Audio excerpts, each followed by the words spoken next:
Meetings లో కూడా ఆయన పాల్గొనట్లేదు ఎక్కువ శాతం.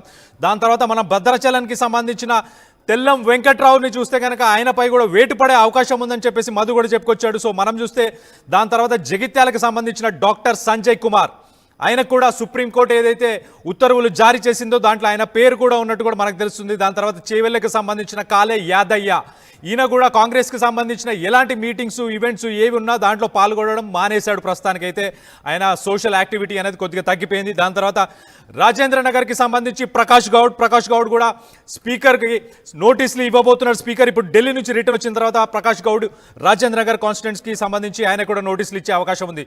కృష్ణమోహన్ రెడ్డి గద్వాల్కి సంబంధించిన బి కృష్ణమోహన్ రెడ్డి ఆయన ప్రస్తుతానికైతే నేను పార్టీ మారలేదు, నేను ఇంకా బీఆర్ఎస్లోనే ఉన్నానని చెప్పి ఆయన చెప్పుకొస్తున్నాడు. ఇంకో పక్కన పటాన్చేరుకు సంబంధించి మైపాల్ రెడ్డి ఆయన కూడా స్పీకర్ డిసిషన్ కోసం ప్రస్తుతానికైతే వెయిట్ చేస్తున్నట్టు.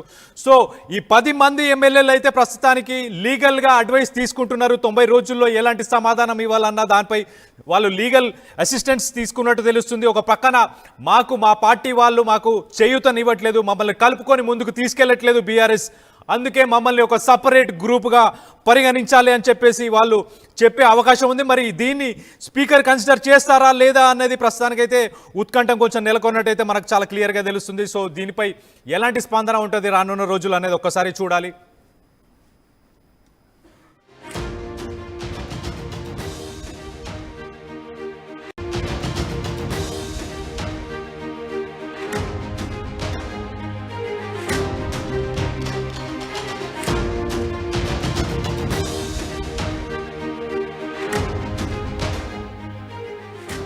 బ్రేకింగ్ న్యూస్ చూస్తున్నాం. తెలంగాణలో ఇప్పుడు జంపింగ్ ఎమ్మెల్యేల వ్యవహారం సంచలనంగా మారింది. తాము బీఆర్ఎస్లోనే ఉన్నామంటున్నారు ఆ కాంగ్రెస్ ఎమ్మెల్యేలు. ప్రస్తుతానికైతే అసెంబ్లీ రికార్డులలో కూడా మేము అలానే ఉన్నాం, బీఆర్ఎస్ పార్టీలోనే ఉన్నామని చెప్పి ఎమ్మెల్యేలు చెప్పుకొచ్చారు. సుప్రీంకోర్టు ఆదేశాలతో పార్టీ ఫిరాయింపుల నిరోధక చట్టం కింద ఇప్పటికే 5 ఎమ్మెల్యేలకు స్పీకర్ నోటీసులను అందించారు. ఢిల్లీ నుంచి వచ్చిన తర్వాత ఆ మిగిలిన ఎమ్మెల్యేలకు కూడా స్పీకర్ నోటీసులు ఇస్తారని చెప్పి తెలుస్తుంది. స్పీకర్కు జంపింగ్ ఎమ్మెల్యేలు మరి ఎలాంటి వివరణ ఇస్తారు, ఏం చెప్తారనే దానిపై ఇప్పుడు ప్రస్తుతానికి ఆసక్తి నెలకొంది. దీనికి సంబంధించి ఒక్కసారి మరిన్ని వివరాలు తెలుసుకుందాం. మా ప్రతినిధి మధు ఉన్నారు, మధుతో మాట్లాడి తెలుసుకునే ప్రయత్నం చేద్దాం. మధు, వీళ్ళు ఇచ్చిన కాల పరిమితి లోపల వాళ్ళు ఎలాంటి వివరణ ఇవ్వబోతున్నారు, ఏం చెప్పాలనుకుంటున్నారు స్పీకర్కి?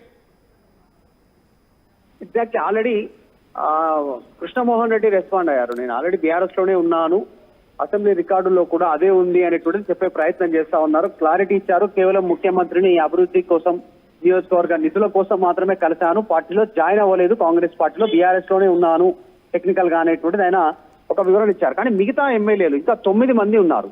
కృష్ణమోహన్ రెడ్డి గద్వాలకు వదిలేస్తే దానం నాగేందర్, కడియం శ్రీహరి, పోచారం శ్రీనివాస్ రెడ్డి, తర్వాత ఈ మిగతా మారిన ఎమ్మెల్యేలంతా కూడా వారు ఎలాంటి సమాధానం ఇస్తారు నోటీసులు అందుకున్న తర్వాత అనేటువంటిది కాస్త సస్పెన్స్ కొనసాగుతా ఉంది. మరి స్పీకర్ ఏమో సుప్రీంకోర్టు ఇచ్చినటువంటి తీర్పు ప్రకారం వీళ్ళందరికైతే నోటీసులు జారీ చేశారు, వివరణ ఇవ్వాల్సిందిగా పార్టీ మార్పుకు సంబంధించి.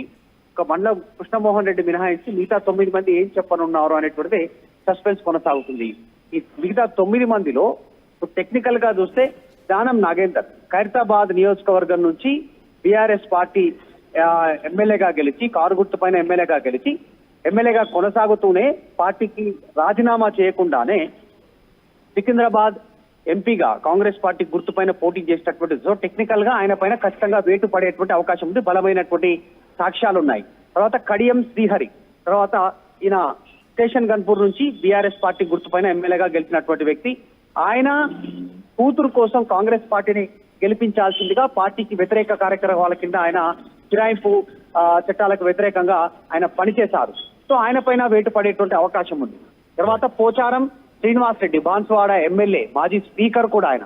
సో ఆయన పోచారం శ్రీనివాస్ రెడ్డి ప్రస్తుతం ప్రభుత్వ సలహాదారుడు హోదాలో క్యాబినెట్ ర్యాంకు ఆయన పొందుతా ఉన్నటువంటి సిచ్యువేషన్. ఆయన పైన కూడా టెక్నికల్ గా వేటు పడేటువంటి అవకాశం ఉంది. 3. తర్వాత తెల్లం వెంకట్రావు భద్రాచలం, ఆయన అధికారికంగానే కండువా కప్పుకున్నారు, అనౌన్స్మెంట్ చేశారు, వీడియో క్లిప్పింగ్స్ ఉన్నాయి. ఆయన మాట్లాడినటువంటి మాటలు నేను కాంగ్రెస్ పార్టీలో జాయిన్ అయ్యాను అభివృద్ధి కోసం అనేటువంటిది. తర్వాత సిఎల్పి సమావేశాలలో హాజరయ్యారు. సో టెక్నికల్ గా ఏ రకంగా చూసుకున్నా వీరి 4 పైన ఖచ్చితంగా వేటు పడేటువంటి అవకాశం ఉంది. 4 స్థానాలు, 1 ఖైరతాబాద్, స్టేషన్ గన్పూర్, బాన్సువాడ, భద్రాచలం. ఈ నలుగురు పైన ఖచ్చితంగా వేటు పడుతుంది అనేటువంటిది ఒక వాదన బీఆర్ఎస్ పార్టీ లీగల్ టీం చెప్పే ప్రయత్నం చేస్తా ఉంది. ఇది పక్కన పెడితే నోటీసులు అందుకున్న తర్వాత వీరి సమాధానం ఎట్లా ఉంటుంది? మరి అసెంబ్లీ రికార్డ్స్ ఏమో బీఆర్ఎస్ పార్టీ ఎమ్మెల్యేలుగానే గుర్తిస్తున్నారు వీళ్ళని. మరి ఖైరతాబాద్ ఎమ్మెల్యే పోచారం శ్రీనివాసరెడ్డి, ఆ తర్వాత దానం నాగేందర్, ఖైరతాబాద్ ఎమ్మెల్యే, తర్వాత పోచారం శ్రీనివాసరెడ్డి బాన్స్వాడ, వీళ్ళ అంశంలో ఎట్లా రియాక్ట్ అయ్యే అవకాశం ఉంది? ప్రభుత్వం ఎట్లా తీసుకుంటుంది? టెక్నికల్ గా వాళ్ళను బీఆర్ఎస్ పార్టీ ఎమ్మెల్యేలుగా అసెంబ్లీ రికార్డులో చూపించినప్పటికీ కూడా వాళ్ళు ప్రభుత్వంలో ఇన్వాల్వ్ అయి ఉన్నారు. ఒక అతనేమో పార్టీ గుర్తుపైన పోటీ చేశారు. వాళ్ళ సంగతి ఏంటి అనేటువంటిది చర్చ కొనసాగుతుంది.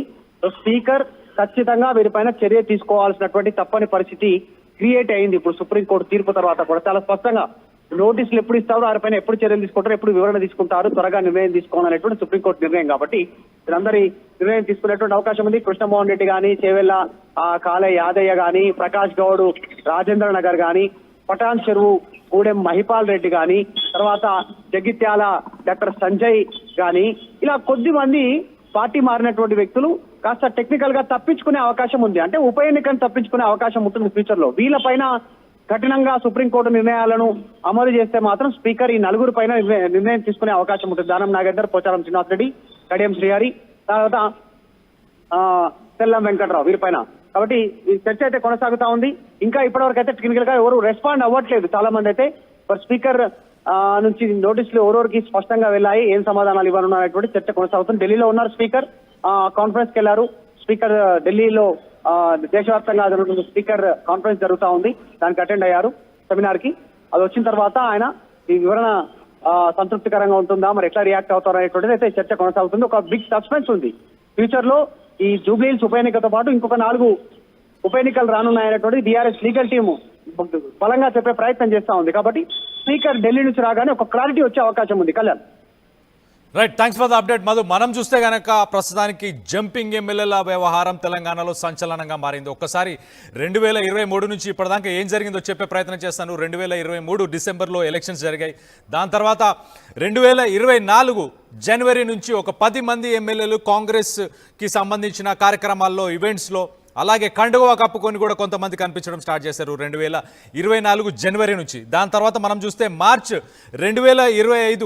25న సుప్రీంకోర్టు మాత్రం ఒక వర్డిక్ట్ ఇచ్చింది. చాలా క్లియర్గా ఏం చెప్పింది అంటే, స్పీకర్ గడ్డం ప్రసాద్ గారికి చెప్పింది, డిస్క్వాలిఫికేషన్కి సంబంధించిన పిటిషన్స్ మీద మీరు డెసిషన్ ఖచ్చితంగా తీసుకోవాలి 3 నెలల లోపడే, అంటే 90 రోజుల్లోపనే యాంటీ డిఫెక్షన్ యాక్ట్ కింద వీళ్ళందరిపై మీరు చర్యలు తీసుకోవాలని చెప్పేసి సుప్రీంకోర్టు చాలా క్లియర్గా ఒక డైరెక్షన్స్ ఇచ్చినట్టు తెలుస్తుంది. మనం గతంలో చూస్తే కనుక ఈ 10 మంది ఎమ్మెల్యేలు, టీపీసీసీ ప్రెసిడెంట్ మహేష్ కుమార్ గౌడ్ కూడా వాళ్ళు మా పార్టీలోకి జాయిన్ అయ్యారు, చేరారు అన్నట్టు కూడా ఆయన కూడా స్టేట్మెంట్ ఇవ్వడం కానీ, అంతకుముందు మనం చూస్తే కనుక పబ్లిక్ అపియరెన్స్ అంటే కాంగ్రెస్కి సంబంధించిన ఏ ఈవెంట్స్ ఉన్నా ఆ ఈవెంట్స్లో కూడా పాల్గొన్నారు. వాళ్ళు కాంగ్రెస్ కండువాలు కూడా కప్పుకున్నట్టు కూడా మనకు తెలుస్తుంది. బీఆర్ఎస్ టికెట్ మీద గెలిచిన 10 మంది ఎమ్మెల్యేలు 2024 నుంచి ఇదంతా చేస్తారు. ప్రస్తుతానికైతే జూలై 2025లో మనం చూస్తే కనుక 90 రోజుల్లోనే వీళ్ళు దానికి సంబంధించి ఏదైతే స్పీకర్ ఇచ్చిన నోటీసులకి వీళ్ళు సమాధానం ఇవ్వాల్సిన అవసరం అయితే ఖచ్చితంగా ఉంటుంది. లేని ఎడల వీళ్ళు డిస్క్వాలిఫై అయ్యే అవకాశం ఉంది. ఒకసారి 10 మంది ఎమ్మెల్యేలు వాళ్ళ కాన్స్టిట్యున్సీస్, వాళ్ళపై ఉన్న రిమార్క్స్ ఏంటి అనేది ఒకసారి చెప్పే ప్రయత్నం కూడా చేస్తాను. ప్రస్తుతానికి మనం చూస్తే దానం నాగేందర్, మధు చెప్పినట్టు ఖైరతాబాద్ నుంచి ఎమ్మెల్యే